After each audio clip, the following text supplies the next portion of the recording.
Tahun 2013, aplikasi chatting dari Asia mulai bermunculan. Ada KakaoTalk dari Korea Selatan, Line dari Jepang, dan WeChat dari Tiongkok. Ketiganya tidak hanya menggemur pasar domestik negaranya masing-masing, Asia, bahkan dunia menjadi target mereka. Ini bukan sekedar persaingan aplikasi biasa, ini adalah perang ekosistem digital. Pada masa itu, aplikasi chat global masih sangat sederhana. Munculnya BBM dari BlackBerry dan WhatsApp yang saat itu masih berjalan di sistem Java telah mengubah cara orang berkomunikasi. Mengirim pesan menjadi lebih mudah, relasi antar pengguna menjadi lebih luas, dan perlahan SMS pun mulai ditinggalkan. Namun, seiring berkembangnya sistem Android, di Asia muncul pemikiran yang berbeda. Chatting tidak cukup hanya cepat, chatting harus hidup. Tidak lagi sekedar mengirim pesan teks, chat menjadi cara untuk menunjukkan ekspresi emosional penggunanya. Dalam waktu singkat, jutaan pengguna bergabung. Hal ini juga didukung oleh strategi iklan yang bisa dibilang gila-gilaan. Di Indonesia misalnya, KakaoTalk menggandeng artis-artis populer untuk mengisi iklannya. KakaoTalk tidak hanya membangun aplikasi, tetapi juga alat berekspresi dalam menyampaikan pesan. Line tentu tidak mau kutinggalkan. Dengan strategi marketing yang hampir serupa, mereka dengan percaya diri merebut pasar Asia.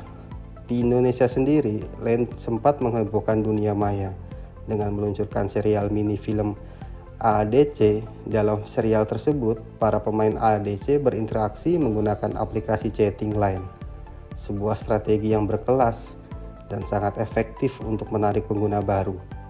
Secara konsep, Line memang tidak jauh berbeda dengan KakaoTalk. Penuh stiker unik, karakter yang terasa hidup, dan cara baru mengekspresikan pesan secara emosional. Namun Line melangkah lebih jauh. Mereka meluncurkan game Line Get Rich yang bisa dimainkan langsung oleh pengguna Line. Tujuannya jelas, membuat pengguna betah berlama-lama di dalam ekosistem Line. Lalu datang pemain dari negeri tirai bambu. Saat itu, teknologi Cina memang belum dipandang maju semaju Korea atau Jepang. Namun anggapan itu mulai runtuh ketika vendor smartphone seperti Xiaomi menggebrak pasar Android.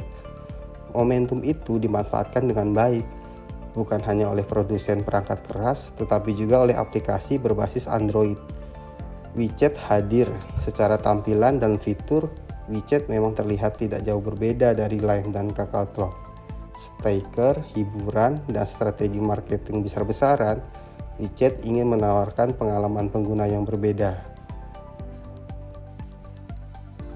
Pada akhirnya, konsistensi aplikasi chat dari Asia diuji oleh satu hal, ialah waktu.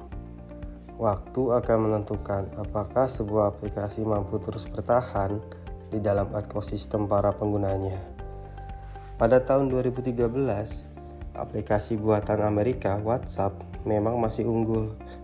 Namun di belakangnya ada Line, WeChat, dan KakaoTalk dengan jumlah pengguna yang sama sekali tidak bisa dianggap remeh. 11 tahun kemudian, data pengguna menunjukkan aplikasi mana yang layak ditinggalkan dan mana yang benar-benar menjadi rumah bagi para penggunanya. WhatsApp semakin menggila dengan lebih dari 3 miliar pengguna aktif bulanan. Dan yang menarik, WeChat, aplikasi asal Tiongkok, masih mampu mempertahankan lebih dari 1 miliar pengguna bulanan. Setidaknya di dalam negerinya sendiri, WeChat berhasil bertahan dari gempuran WhatsApp. Sementara itu, Line dan KakaoTalk tidak menunjukkan pertumbuhan yang signifikan. Bahkan jika dibandingkan dengan 11 tahun lalu, jumlah penggunanya justru mengalami penurunan. Dan akhirnya, data membuktikan satu hal penting.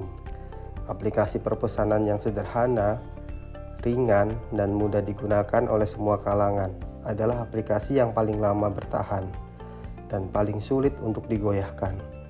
Walaupun Line, KakaoTalk, dan WeChat pernah menawarkan fitur-fitur yang belum pernah dilakukan WhatsApp, pada akhirnya pengguna menginginkan sesuatu yang sederhana, sesuatu yang rasanya seperti mengirim SMS.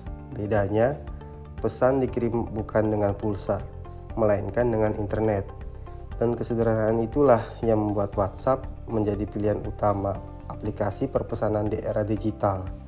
Setidaknya sampai suatu hari nanti ada aplikasi lain yang benar-benar mampu menggantikan perannya.